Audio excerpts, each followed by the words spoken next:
نحمده ونصلي على رسوله الكريم أما بعد فأعوذ بالله من الشيطان الرجيم بسم الله الرحمن الرحيم إن الله لا يغير ما بقوم حتى يغيروا ما بأنفسهم وإذا أراد الله بقوم سوءا فلا مرد له۔ آج پوری امت کا رونا یہ ہے کہ اللہ کی مدد آئے گی اور انشاءاللہ آئے گی بھی، لیکن اللہ کی مدد اعمال کے بغیر نہیں آیا کرتی۔ فرمایا کہ اللہ تبارک و تعالیٰ قوم کے حالات کو اس وقت تک کہ نہیں بدلتا جب تک کہ قوم خود نہیں بدلتی اپنے حالات کو، یعنی اس امت کا تعلق مسجد سے جڑ جائے، اس امت کا تعلق اللہ کے گھر سے جڑ جائے، اس امت کا تعلق علماء کرام سے جڑ جائے، اس امت کا تعلق قرآن سے جڑنا چاہیے، اس امت کو اللہ کے حبیب صلی اللہ علیہ وسلم کی ہر بات پر لبیک کہنا چاہیے، اس امت کو نبی کریم صلی اللہ علیہ وسلم کی سیرت پر 100% چلنا پڑے گا، اس امت کو 100% اللہ کی بات کو ماننا پڑے گا جب حالات بدلیں گے۔ ان اللہ لا یغیر ما بانفسهم ان اللہ لا یغیر بقوم حتى یغیروا ما بانفسهم وَإِذَا أَرَادَ اللَّهُ بِقَوْمٍ سُوءًا فَلَا مَرَدَّ لَهُ۔ فرمایا کہ اللہ اس قوم کے حالات کو اس وقت تک نہیں بدلے گا جب تک کہ یہ قوم خود نہیں بدلے گی۔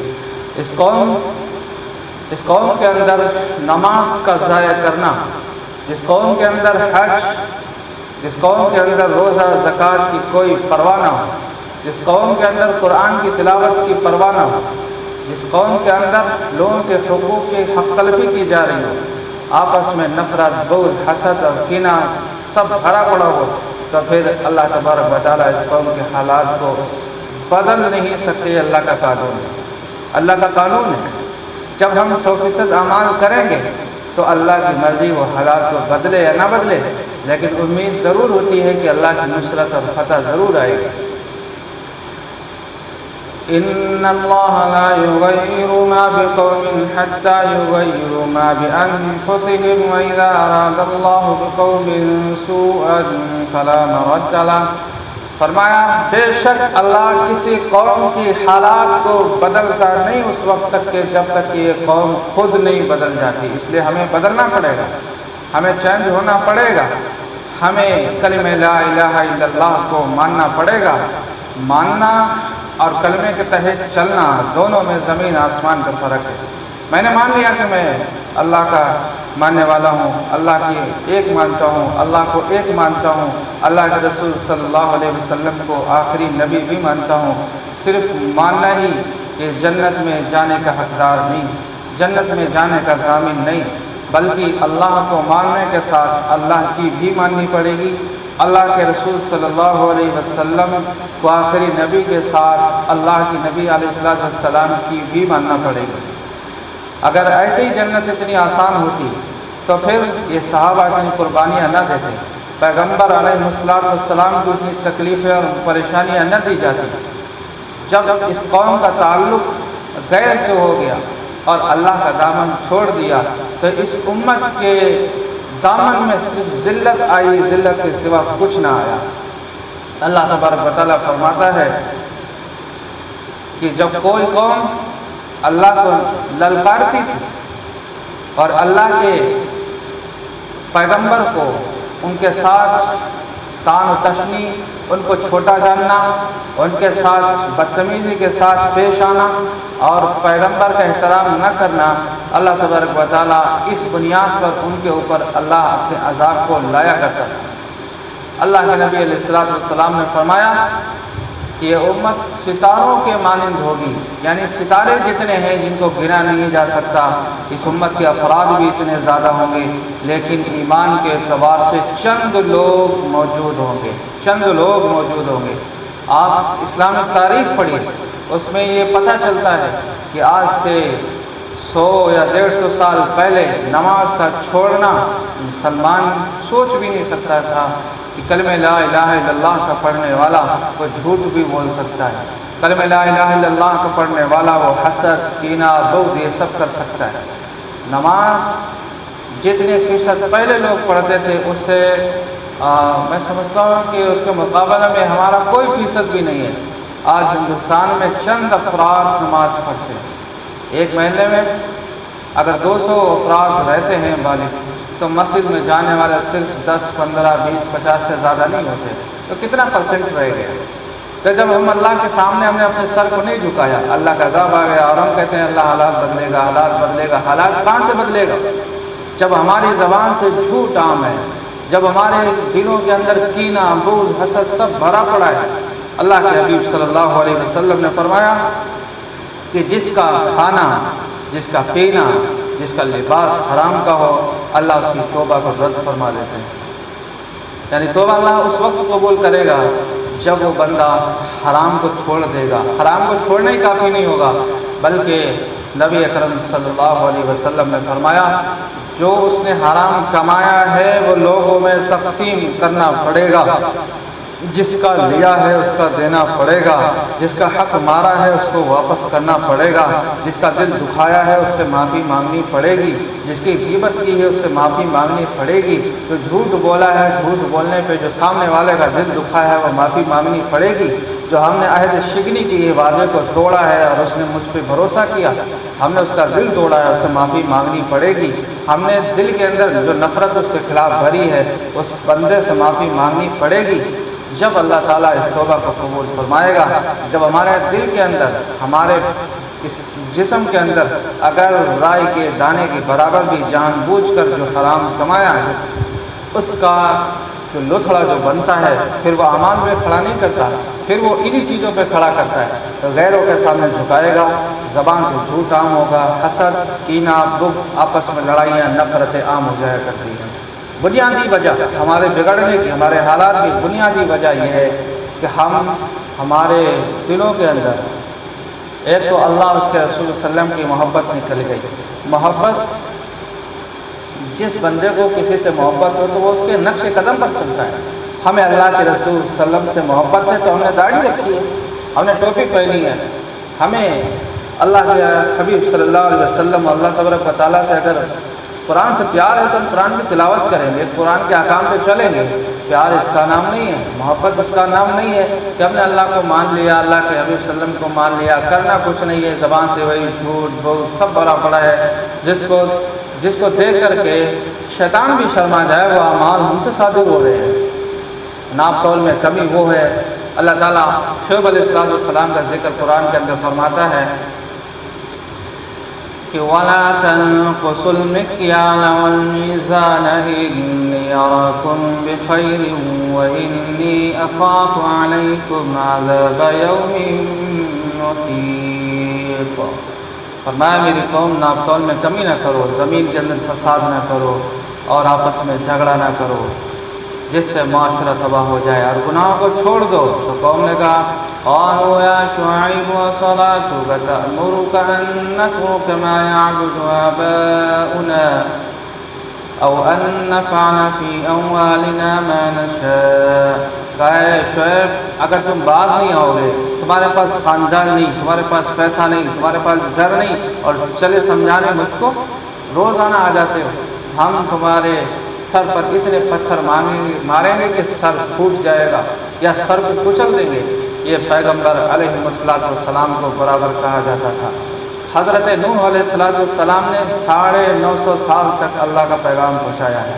قرآن اس کی گواہی دیتا ہے، جب اللہ کا پیغام پہنچاتے تھک گئے، لوگ پتھر مارتے تھے، زخمی ہوتے تھے، لیکن اللہ کا پیغام پہنچانے سے باز نہیں آتے تھے، اللہ کا پیغام پہنچا کے لیتے تھے، اور جب شام کو واپس آتے تو کہتے اللہ تو میں نے پیغام پہنچایا ہے، اس کو قبول فرما لینا، اس کو قبول فرما لینا۔ کبھی کوئی پیروں پہ مارتا ہے، کبھی کوئی چہرے پہ مارتا ہے، کبھی کوئی پیٹھ کے اوپر وار کرتا ہے، کبھی کچھ ہوتا ہے، کبھی کچھ ہوتا ہے۔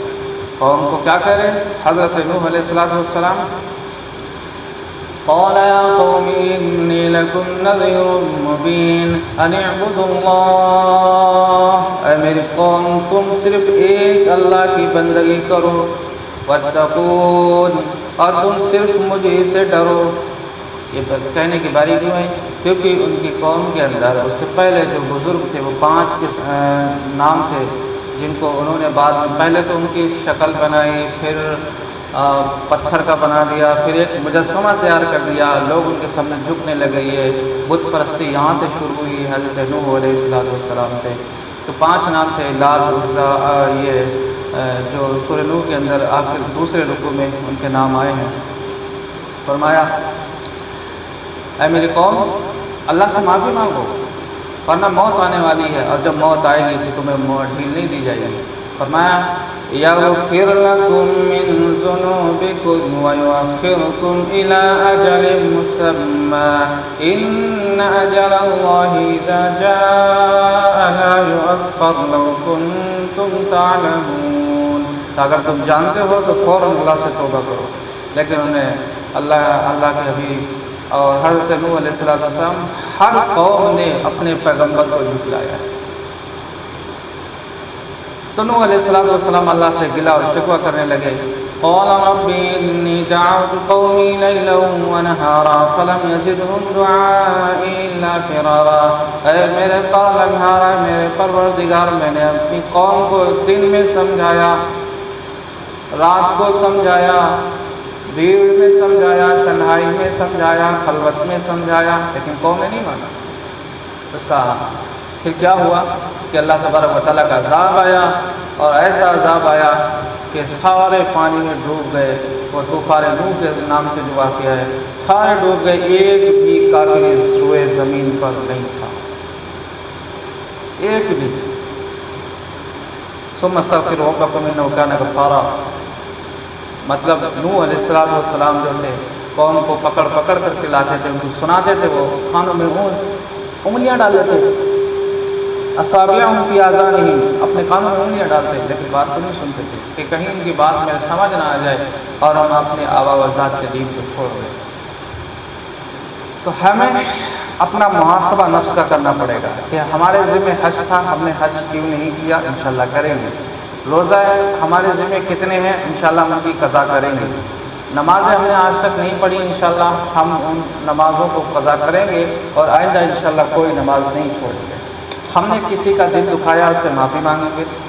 کسی کے خلاف زہر بھرا ہے، انشاءاللہ ہم اس سے معافی مانگیں گے۔